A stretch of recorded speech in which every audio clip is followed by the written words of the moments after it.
پہلی open heart surgery میرے نبی کی ہوئی ہے. تو اوپن ہارٹ سرجری ہو سکتی ہے، میرے نبی نے سوچ دی. وہ تو ہم زوال کا شکار ہوئے تو اور لوگ ہم سے لے گئے، ورنہ اوپن ہارٹ سرجری کا پہلا تصور میرے نبی کے سے شروع کیا گیا ہے کہ جب آپ کو معراج پہ لے جانے لگے، ام ہانی کے گھر سے آپ کو جبریل نے لیا اور حتیم میں آئے. حتیم وہ چھوٹی وال دیوار ہے جو بیت اللہ کے ساتھ، اس میں خالی جگہ، یہ بیت اللہ کا اندر ہے. جب ہمارے نبی 35 سال کے تھے تو قریش نے سوچا کہ بیت اللہ بنائیں، وہ سیدھا ہو گئے تو وہ مستطیل تھا، لمبا زیادہ چوڑا تھوڑا. ابراہیمی بنیادیں، یہ طے کیا کہ حلال کمائی سے بنانا ہے، حرام سے نہیں. اچھا وہ پیسے اتنے بنے کہ یہ چوکور بنا اور اگلا حصہ رہ گیا، تو کہنے لگے بس بھائی جتنا ہے اتنا ہی بناؤ. تو وہ چوکور بنا کر اوپر چھت ڈالی اور یہ حصہ چھوڑ دیا کہ جب پیسے ہوں گے تو ہم یہ بیچ میں شامل کر لیں گے. یہ اللہ کی حکمت تھی، نہ پیسے ہوئے نہ وہ شامل ہوا، تاکہ غریب لوگ بھی اگر بیت اللہ کے اندر نماز پڑھنا چاہیں تو وہ جگہ ہے جہاں اگر آپ اندر ہیں. ہم تو بیت اللہ کی طرف منہ کر کے نماز پڑھتے ہیں نا، لیکن اگر آپ بیت اللہ کی طرف پشت کر کے حتیم کی طرف منہ کر کے نماز پڑھیں تو بھی آپ کی نماز ہو گئی ہے، چونکہ آپ بیت اللہ کے اندر ہیں. میں 2 دفعہ بیت اللہ کے اندر گیا، نماز پڑھی، لیکن وہ تو بڑے سفارشوں سے اور بڑے تعلقات سے، اور وہاں تو جو آدمی چلا جائے وہ بیت اللہ کے اندر ہے. تو آپ کو حتیم میں لے جایا گیا. اب آپ کو بے ہوش نہیں کرنا، یوں جبریل نے ہاتھ مارا، سارا سینہ کھل گیا، آپ دیکھ رہے ہیں، اور اس نے دل کو باہر نکالا تو دل سارے جسم سے جدا ہو گیا. اور اس کے میرا بھائی ہارٹ اسپیشلسٹ ہے تو میں اسے سنتا رہتا ہوں، باتیں گھر میں ہوتی رہتی. اچھا نکالا، پھر اس کو زمزم کا پانی ایک ٹپ میں تھا، اس میں دھویا، اس کو دھویا، دھوتے رہے. اور آپ دیکھ رہے ہیں. اس کے بعد ایک آسمان سے لائے تھے، وہ پورا نور کا ایک بھرا ہوا برتن تھا، پھر وہ سارا نور آپ کے دل میں انٹر کیا. پھر اس کو بند کر کے پھر لگایا، ساتھ ہی دل سر ہر رگ سے جڑا، پھر سینے کو ملایا ہاتھوں سے، پھر یوں ہاتھ پھیرا. تو اب جن کی ہارٹ سرجری ہوتی ہے، اب دیکھیں یہاں کتنے بڑے بڑے ٹانکے لگے ہوتے ہیں، لیکن آپ کے سینہ مبارک پر کوئی داغ نہیں. یہ پہلی اوپن ہارٹ سرجری میرے نبی نے معراج کے واقعے میں امت کو دیا ہے اشارہ. تو ہم نکھٹو نکلے تو اور لوگ ہم سے یہ سب کچھ لے گئے. سب سے پہلی ہارٹ سرجری 4 سال کی عمر میں ہوئی، جب آپ حضرت حلیمہ کے پاس تھے اور آپ بکریاں چرانے جایا کرتے تھے. تو آپ کے بھائی، رضائی بھائی، وہ دوڑے دوڑے آئے کہ میرے بھائی کو 2 بندوں نے قتل کر دیا. تو حلیمہ بھاگی ہوئی آئی تو آپ دیکھا آپ پریشان بیٹھے تھے. تو حضرت حلیمہ نے پوچھا بیٹا کیا ہوا؟ کہ 2 آدمی آئے تھے، مجھے لٹا دیا، میرا سینہ کھولا، میرا دل نکالا، پھر اس کو صاف کیا، پھر میرے دل میں، پھر میرے سینے میں دوبارہ فٹ کر دیا. یہ پہلی ہے. اور پھر معراج پر جانے سے پہلے دوبارہ اوپن ہارٹ سرجری ہوئی ہے. پھر براق کا آنا، تیز رفتار سواریوں کا تصور میرے نبی کے ذریعے سے ہمیں ملا کہ ایسی سواریاں بنائی جا سکتی ہیں جو مہینوں کا سفر گھنٹوں میں طے کر دیں. جب آپ نے اگلے دن فرمایا کہ میں گیا تھا بیت المقدس تو قریش کہنے لگے ہم تو 1 مہینہ مسلسل چلتے ہیں اور پھر وہاں پہنچتے ہیں، تم 1 رات میں کیسے کہہ رہے ہو گیا بھی اور آیا بھی؟ تو براق ایک سواری ہے جس کی تیز رفتاری سے ایک پیغام، میسج امت کو گیا کہ اگر تم اس کائنات کے علوم تک پہنچ جاؤ تو تم تیز رفتار سواریاں بھی بنا سکتے ہو. 650 کلومیٹر فی گھنٹہ کی رفتار سے جاپان نے ٹرین بنا لی. آپ کو ام ہانی کے گھر سے اٹھایا گیا، حضرت علی کی بہن، ان کے گھر میں آپ تشریف فرما تھے، اور سیدھا بھی اللہ لے جا سکتے تھے، سیدھا بھی لے جاتے، لیکن مکہ سے بیت المقدس لے جانے میں یہ اعلان تھا کہ اب بیت المقدس بھی مکہ کے تابع ہو گیا ہے، اب یہاں کا قبلہ بھی بیت اللہ ہو گیا ہے، یہاں جتنے نبی آئے وہ سب آپ کے تابع ہو گئے. لہٰذا وہاں پہلے سارے انبیاء موجود ہیں اور سب انتظار میں ہیں، اور آپ پہلی صف میں کھڑے ہوتے ہیں تو سب ایک دوسرے کو دیکھ رہے ہیں کہ اب امامت کون کرائے گا.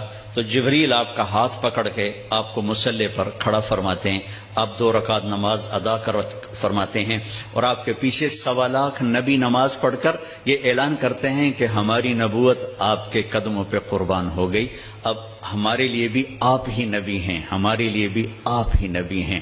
عیسیٰ سے لے کر آدم تک تمام انبیاء کو وہاں کھڑا کیا گیا ہے۔ تو آپ کا سینہ مبارک چاک کیا، اسی کرتے آپ تہمت پہنتے تھے، شلوار زندگی میں ایک دفعہ پہنی اور اسے پسند فرمایا، لیکن عام آپ کا لباس تہمت تھا، کوئی خلائی لباس کی ضرورت نہیں پڑی آپ کو، وہاں سے اٹھایا، راستے میں واقعات ہیں، ایک جگہ آپ کو اتارا، کہا یہاں نماز پڑھیں 2 نفل، کہ یہ کون سی جگہ ہے؟ کہ یہاں آپ ہجرت کر کے تشریف لائیں گے، مدینے میں اتار کے 2 نفل پڑھائے گا، پھر چلایا گیا کہ یہاں 2 نفل پڑھیں، کہ یہ کون سی جگہ ہے؟ کہ یہاں آپ کے دادا ابراہیم کی جائے پیدائش ہے، پھر چلایا گیا۔ تو آپ جب مصر کی طرف سے بیت المقدس کی طرف آ رہے تھے تو آپ کو خوشبو آئی، خوشبو جنت کی، آپ نے کہا یہ کیا ہے؟ تو کہا یا رسول اللہ، فرعون کی ایک باندی تھی، باندی وہ ہو گئی تھی، موسیٰ علیہ السلام پر ایمان لائے، اس کی 2 بیٹیاں تھیں، ایک دودھ پینے والی، ایک ساتھ چلنے والی۔ جب فرعون کو پتا چلا تو اس نے ایک کڑاہ میں تیل ڈالا، میں واقعہ پورا سنا رہا ہوں، انہوں نے صرف اشارہ کیا تھا، نیچے آگ جلائی، جب وہ تیل کھولنے لگا تو اس نے اس باندی کو اور اس کی 2 بچیوں کو پکڑوا لیا، کہنے لگا مجھے رب مانو گی تو زندگی مبارک، اولاد مبارک، موسیٰ کے رب کو مانو گی تو پہلے تیری بیٹیاں تیرے سامنے جلاؤں گا، پھر تجھے جلاؤں گا۔ یہ مائیں بیٹھی ہیں، انہیں زیادہ پتا ہے کہ اولاد کی محبت کیا ہوتی ہے، اور اللہ نے اپنی محبت کو ماں سے تشبیہ دی ہے، باپ سے تشبیہ نہیں دی، اور اس کے سامنے 2 بچیاں جلنے کے لیے حکم ہو چکا ہے، اور اس کا ایک بول اپنی بچیوں کو بچا سکتا ہے، اور یہ گھر میں جا کے کہہ سکتی ہے اللہ معافی دے دے، میں نے کلمہ کفر کہا ہے، میں اندر سے کافر نہیں، تو جائز۔ لیکن ایک شاعری زبان پہ آ گئی ہے، ہماری اپنی زبان کی ہے، پتہ نہیں توڑے پلے پوے نہ پوے، تجھے سن لگے جی، عاشق ہوں میں عشق کماویں، دل رکھیں وانگ پہاڑاں ہو، سہ بدیاں 1000 لامیں، کر جانے باغ بہاراں ہو، منصور جے چک سولی دتے، جڑے واقف کل اسراراں ہو، سجدیوں سر چائی نہ باہو، توڑے کافر کہیں 1000 ہو، عاشق سوئی حقیقی جڑا، قتل معشوق دے مننے، سر نو جوڑے تے مکھ نہ موڑے، بھویں 100 تلواراں کھنے، سچا عشق حسین علی دا باہو، سر دتے تے راز نہ بھنے۔ تو اس باندی نے کہا فرعون 2 ہیں، 100 ہوتی تو یہاں جلا دیتی اللہ کے نام پر۔ اس کو غصہ چڑھا، اس نے بڑی کو پکڑوایا اور یوں ڈالا، وہ چیختی رہی، مچھلی کی طرح تل گئی، پھر چھوٹی کو کھینچا اور اس کے سامنے یوں ڈال دیا، اس کی تو آہ بھی نہ نکلی، جب اس کو کھینچا تو نے کہا میری ایک خواہش، کیا؟ کہ جب میں بھی جل جاؤں تو ماں بیٹیوں کو جدا نہ کرنا، ہماری ہڈیاں کٹھی دفن کرنا کہیں۔ فرعون نے کہا ہاں ہو جائے، کود گئی وہ بھی، ان کی ہڈیاں نکال کے ایک جگہ دبا دی گئیں۔ یہ واقعہ ہے۔ اب میرے نبی وہاں سے گزرتے ہیں، مصر قریب ہوتا ہے، آپ کو جنت کی خوشبو آتی ہے، تو آپ فرماتے ہیں یہ خوشبو کہاں سے ہے؟ تو جبریل کہتے ہیں یا رسول اللہ، جہاں فرعون کی باندی اور اس کی بیٹیوں کی ہڈیاں دفن ہیں، جس دن یہ دفن ہوئی تھیں اس دن سے آج تک اور قیامت تک یہ خوشبو اسی طرح اٹھتی رہے گی، کائنات مہکتی رہے گی۔ آگے میری بات ہے، اور یہ پیغام جاتا رہے گا کہ یہ بھی زندگی کا ایک انداز ہے، اور یوں بھی زندگی گزاری جاتی ہے۔ جو کسی مقصد کے لیے جیتے ہیں اور مقصد پر مرتے ہیں وہ حسین بن جاتے ہیں، اور جو صرف پیسے پر جیتے ہیں اور پیسے پر مرتے ہیں وہ یزید بن جاتے ہیں۔ میری تاریخ گواہ ہے کہ اللہ نے اپنے قریب ترین لوگوں کو نیزوں پہ چڑھا دیا اور بدماشوں کو فرعون بنا کے تخت پہ بٹھا دیا۔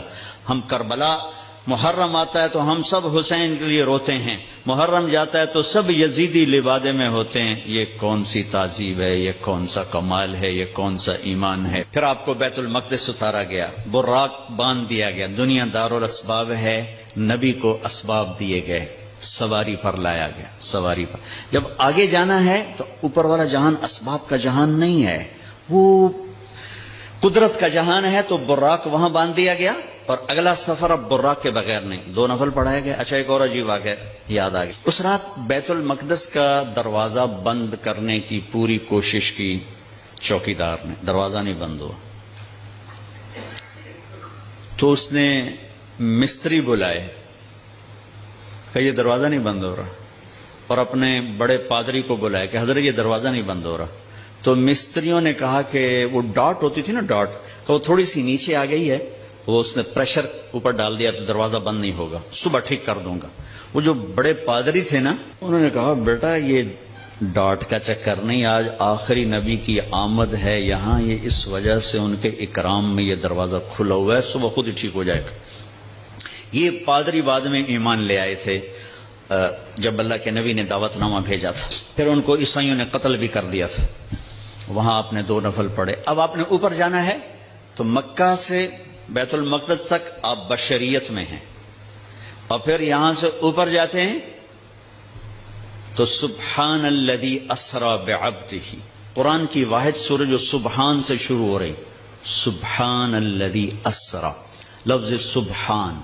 سبحان میں کیا پیغام ہے کہ اللہ تمہارے قوانین سے پاک ہے، تمہارے مادی قوانین سے پاک ہے۔ مادے کا قانون یہ ہے کہ اس لباس میں کوئی سپیس میں نہیں جا سکتا، مادے کا قانون یہ ہے کہ اس لباس میں سپیس میں جاتے ہی پھٹ جائے گا، کیونکہ جو ہمارے اوپر ہوا کا پریشر ہے، جب ہوا سے اوپر جائیں گے اور پریشر ریلیز ہوگا تو ہم خود بم بن کے پھٹ جائیں گے۔ ہر مرد عورت کے اوپر 280 من ہوا کا پریشر ہے، اس پریشر کو روکنے کے لیے ہمارے اندر پریشر ہے، جب ہم اوپر جائیں گے تو دھڑوں ایک دھماکہ ہوگا، چونکہ اوپر سے ہوا ہٹے گی تو ہم پھٹیں گے۔ اس پریشر کو مصنوعی طور پر راکٹ میں کریٹ کیا جاتا ہے لباس کے اندر، اس کے اندر، تب ہم اوپر جاتے ہیں کہ تمہارا رب ان سارے قوانین سے پاک ہے، سبحان سبحان۔ اوپر جانے کے لیے آسرا چاہیے، جبریل نہیں، جبریل کا آسرا بھی نہیں چاہیے، سبحان تمہارے قانونوں کا محتاج نہیں ہے۔ اتنی لمبی کائنات میں رات کے اندر سفر پورا ہو جائے گا، کیسے ہوگا؟ نہیں ہو سکتا، ہو سکتا ہے، کیوں؟ سبحان کہ تیرا رب زمان کا بھی مالک ہے، مکان کا بھی مالک ہے۔ ٹائم کو روکنا، زمانے کو روکنا، مکان کو روکنا تمہارے لیے ناممکن ہے، تیرے رب کے لیے ممکن ہے۔ آئنسٹائن مر رہا تھا تو کسی نے کہا تیرے جیسا سائنسدان بھی مر رہا ہے، کہنے لگا ہاں، ٹائم سے باہر نکال دو تو میری موت نہیں ہوگی، موت سے بچ جاؤں گا، اور ٹائم سے باہر مجھے کون نکالے گا؟ اللہ نکال سکتا ہے، اللہ نکال سکتا ہے کہ وہ ٹائم کا بنانے والا ہے، وہ زمانے کا بنانے والا ہے، وہ وقت کا بنانے والا ہے۔ سبحان، صرف ایک صورت ہے جو سبحان سے شروع ہوتی ہے، سبحان، اور اس سبحان کے اندر یہ سارے پیغام ہے۔ پاک ذات، بے عیب ذات، تمہارے قوانین سے بالا تر ذات، تمہاری سوچ سے بالا تر ذات، الذی اسری بعبدہ۔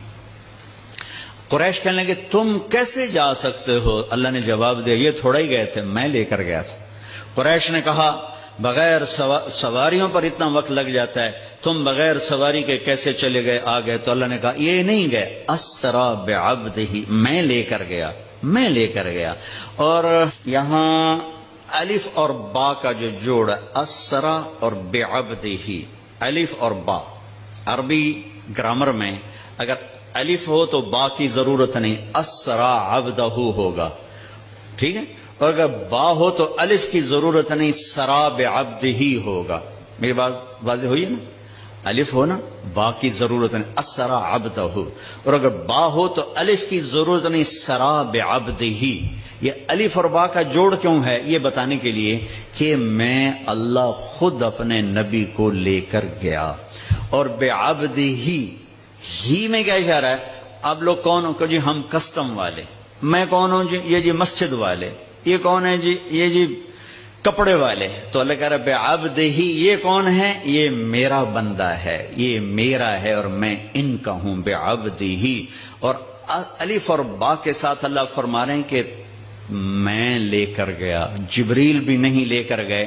اوپر کا جو آپ نے سفر کیا ہے وہ جبریل کا ہاتھ پکڑ کے نہیں، ان کے کندھوں پر بیٹھ کر نہیں، ان کے پروں پر بیٹھ کر نہیں، اللہ کی قدرت کن کے ساتھ آپ جبریل کے ساتھ گئے ہیں تو ملکیت کا لباس آپ کو پہنایا گیا اور اپنے ساری فضا کو پار کیا.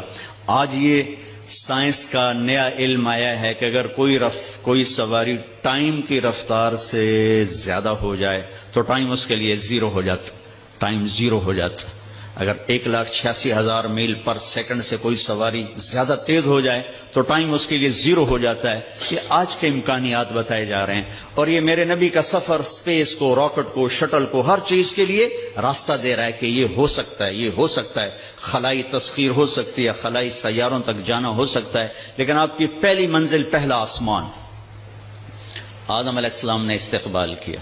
دوسرا آسمان یحییٰ علیہ السلام، زکریا علیہ السلام، عیسیٰ علیہ السلام نے استقبال کیا. تیسری منزل یوسف علیہ السلام، تیسرا آسمان. چوتھی منزل ادریس علیہ السلام، چوتھا آسمان. پانچویں منزل ہارون علیہ السلام، پانچواں آسمان. چھٹی منزل موسیٰ علیہ السلام، چھٹا آسمان. ساتویں منزل، ساتواں آسمان ابراہیم علیہ السلام. ہر آسمان پر نبی کھڑے ہوتے تھے پھولوں کے ہار لے کر. یہ میرا اضافہ ہے استقبال کے لیے. اور ہر نبی کہتے ہمارے بھائی آ گئے، ہمارے نبی آ گئے، ہمارے بھائی آ گئے، ہمارے نبی آ گئے.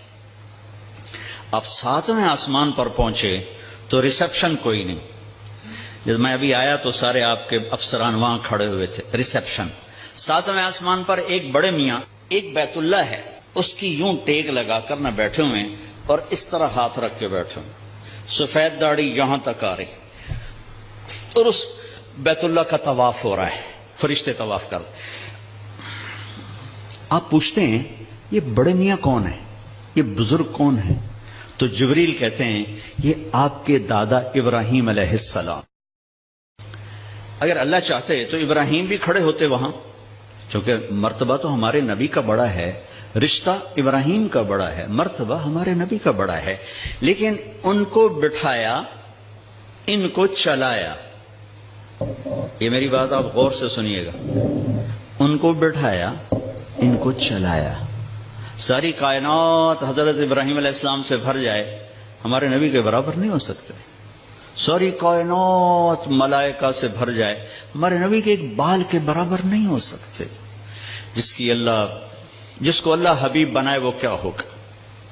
جس کے چہرے کی قسمیں والضحی، جس کی زلفوں کی قسمیں واللیل اذا سجا، جس کے شہر کی قسم وہذا البلد الامین، جس پر اتری کتاب کی قسم قاف والقرآن المجید، جس کی جان کی قسم لعمرک انہم لفی سکرتہم یعمہون، جس کا وکیل صفائی بن کے قسم والنجم اذا ہوا ما ضل صاحبکم وما غوا، جس کو تسلیاں دینے کے لیے قسم والضحى واللیل اذا سجا ما ودعک ربک وما قلا، جس کے بول کی قسم وقیلہ یا رب ان ہؤلاء قوم لا یؤمنون، جس کو رحمت للعالمین کا ٹائٹل وما ارسلناک الا رحمت للعالمین وما ارسلناک الا کافۃ للناس بشیرا ونذیرا، جس سے اللہ لاڈ سے کبھی محمد، کبھی احمد، کبھی ماہی، کبھی حاشر، کبھی عاقب، کبھی فاتح، کبھی خاتم، کبھی ابو القاسم، کبھی طٰہٰ، کبھی یاسین، کبھی مزمل، کبھی مدثر، کبھی شاہد، کبھی مبشر، کبھی نذیر، کبھی داعی الی اللہ، کبھی سراج منیر. دیکھو تو صحیح اللہ کیا لاڈ کر رہا ہے اپنے نبی کے ساتھ. یہ بیت اللہ کی دیوار ہے آسمان. یہ ایک بڑے میاں بیٹھے ہوئے ہیں اور یہ کائنات کی عظیم ہستی آتے ہیں اور یہ ادھر جا رہے ہیں، وہ ادھر نہیں آ رہے کہ یہ باپ ہیں، یہ بیٹے ہیں.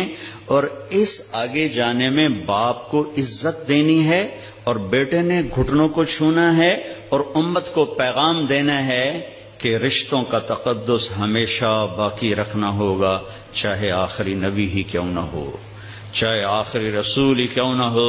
رشتوں کو تولا نہیں جا سکتا، ناپا نہیں جا سکتا، پیسوں پہ نہیں تولنا. رشتہ رشتہ ہوتا ہے. یہ چلے، وہ کھڑے ہوئے. سارے نبیوں نے کہا بھائی آ گئے. ابراہیم نے کہا میرا بیٹا آ گیا، میرا بیٹا آ گیا، میرا بچہ آ گیا. میرے نبی آ گئے. نبی بھی کہا میرے نبی آ گئے. وہ کہا میرا بیٹا آ گیا، میرا بچہ آ گیا. پھر گلے لگایا، پھر ماتھا چوما. یہ کسی نے نہیں کیا، یہ ابراہیم نے کیا. گلے لگایا، ماتھا چوما، آگے روانہ کیا. ایک پیغام ڈیلیور کیا کہ میرے نبی آپ اتنے مقام کے ہو کر بھی اپنی امت کو پیغام دیں کہ اپنے باپ کے آگے سر جھکائیں، اپنی امت کو پیغام دیں کہ ماں باپ کے رشتے کے سامنے اولاد کو بھی جھکنا پڑتا ہے۔ ابراہیم ملے اور اب جانے لگے تو کہا بیٹا اپنی امت کو میرا سلام کہہ دینا۔ سبحان اللہ، یہ رشتہ بہت گہرا تھا کہ اپنی امت کو میرا سلام کہنا، اور انہیں کہنا جنت خالی زمین ہے اور اس کے باغ باغیچے سبحان اللہ الحمدللہ لا الہ الا اللہ اللہ اکبر ہیں، جتنا کہیں گے اتنے درخت وہاں لگتے جائیں گے۔ اب آپ سدرۃ المنتہا پہنچے تو ایک آج کی اس میں آج کے لہجے کی گفتگو کہ جبریل نے کہا یا رسول اللہ آگے میرے پاس ویزا کوئی نہیں، آگے اور جہان ہے، ملکوتی جہان بھی ختم، ملائکہ کا جہان، سدرۃ المنتہا، یوں سمجھو جبریل اپنے گھر میں کہہ رہے ہیں یا رسول اللہ اس سے آگے میرے پاس ویزا کوئی نہیں، میں نہیں جا سکتا۔ کہا میں اتنا بھی آگے جاؤں گا نا ایک بالش تو میں جل کے راکھ ہو جاؤں گا، میں نہیں جا سکتا۔ تو یہاں آ کر ملکوتی حیثیت بھی ختم ہو کر کوئی اور حیثیت آپ کو عطا کی گئی، وہ اللہ جانے، اللہ کا حبیب جانے۔ عرش تک پہنچنے میں پہلی ہستی کامیاب ہو رہی ہیں، جبریل بھی کہہ رہے ہیں آگے نہیں جا سکتا یا رسول اللہ، بس ختم، میں ختم۔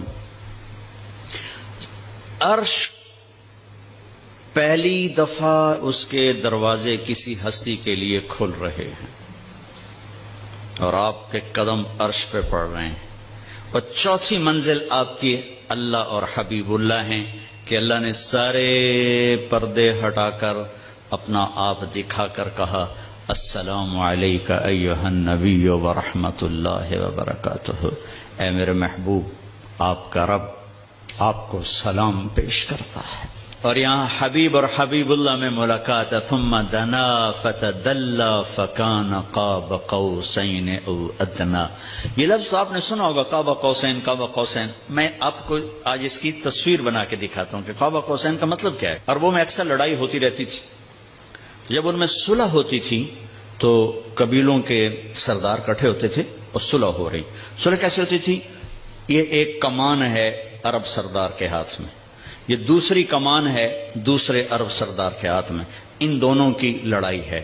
یہ دو عرب سردار ان میں صلح کروا رہے ہیں، یہ دو ساتھ ان کے اس صلح کو پورا کرنے کے لیے آ رہے ہیں۔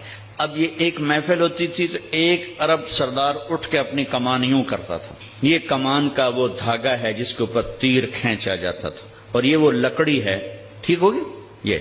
اب یہ یوں آ کر اپنی کمانوں کے سرے یوں ملا دیتے تھے۔ آپ دیکھ رہے ہیں سارے، یہ قوس، یہ قوس، قوس کہتے ہیں کمان کو، یہ قاب ہے، یہ قاب، قاب قوسین، دو کمانوں کی قاب، یہ اور یہ اور یہ قاب، اور یہ قوس، یہ قوس۔ تو اس ملنے کو عربی میں کہا جاتا ہے قاب قوسین، کہ اب جیسے دو کمانیں ان کے کنارے آپس میں مل گئے تو یہ سردار بھی آپس میں مل گئے، اب ان میں لڑائی نہیں ہوگی۔ اس محاورے کو اللہ نے اپنے اور حبیب اللہ کے لیے استعمال کیا، فکان قاب قوسین، کہ میرا حبیب میرے قریب ایسے ہوا جیسے دو کمانوں کے کنارے قریب ہوتے ہیں۔ اگلی عجیب بات بتاؤں، او ادنا، او ادنا، اس کی کیفیت صرف اللہ جانتا ہے کہ نہیں میرے حبیب اس سے بھی زیادہ میرے قریب ہو گئے۔ میرے بھائیوں، اس ہستی کو آئیڈیل بنا کے چلو، مزے کرو گے اللہ کی قسم، اور آپ کی نسلیں مزے کریں گے۔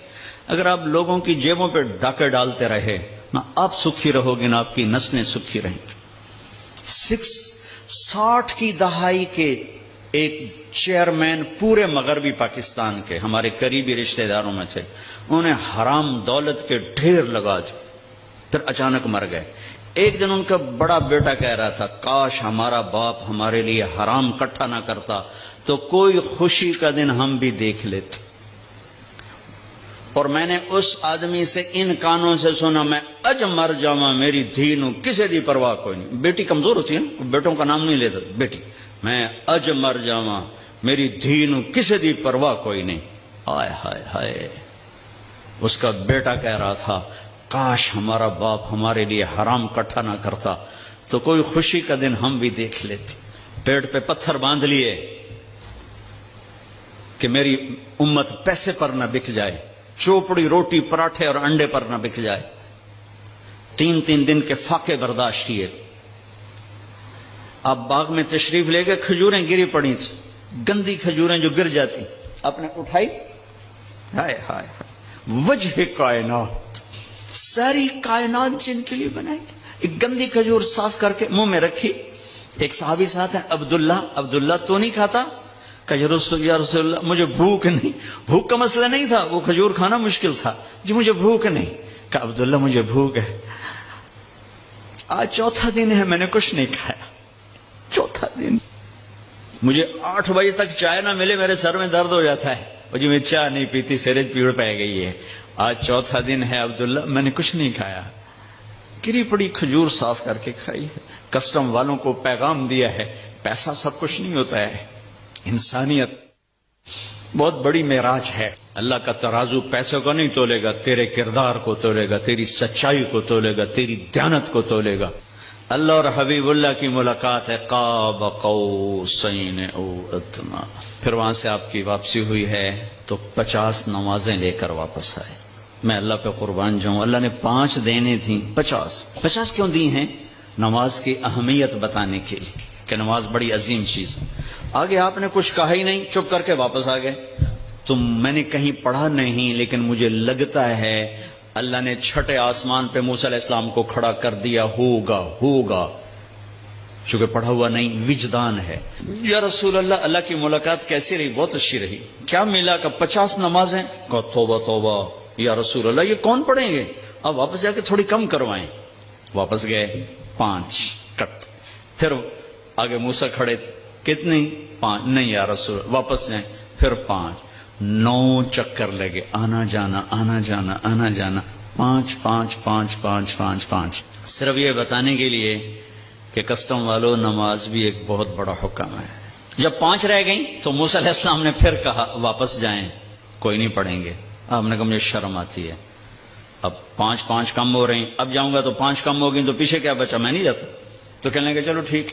میری امت پہ 2 نمازیں فرض تھیں، انہوں نے کوئی نہ پڑھی. یہ کسٹم والے 5 کے تھرو پڑھنے، ایک نہیں پڑھنی، 5 کے تھرو پڑھنی. میں کہا نہیں میں نہیں، بس ٹھیک ہے. یہ پھر غیب سے آواز آئی اوپر سے، میرے حبیب آپ نے 5 قبول کی، ہمارے ہاں 50 ہی ہیں، آپ کی امت 1 پڑھے گی 10 لکھی جائیں گی، 1 پڑھے گی 10 لکھی جائے گی. تو یہ وہاں سے تحفہ لے کر آئے. وَلَقَدْ رَآهُ نَزْلَةً أُخْرَى عِنْدَ سِدْرَةِ الْمُنْتَهَى. پھر واپسی پہ جبریل سے پھر آپ کی ملاقات ہوئی. پھر وہاں سے واپس آئے اور پھر بیت المقدس پہنچے. پھر وہاں سے براق پہ سوار ہوئے اور صبح نہیں، اسی وقت آپ کے سردی کا زمانہ تھا، بستر کی گرمائش ابھی ختم نہیں ہوئی تھی کہ واپس اپنے بستر پر تشریف لے آئے. صبح آپ نے حضرت خدیجہ سے کہا یہ ہوا ہے، میں بتانا چاہتا ہوں. وہ ڈر گئی، یا رسول اللہ لوگ تو بہت جھٹلائیں گے. کہا جھٹلائیں، جو مرضی کریں، میں بتانا چاہتا ہوں. آپ حرم میں تشریف لائے اور آپ نے یہ اعلان کیا میرا رات یہ سفر ہوا.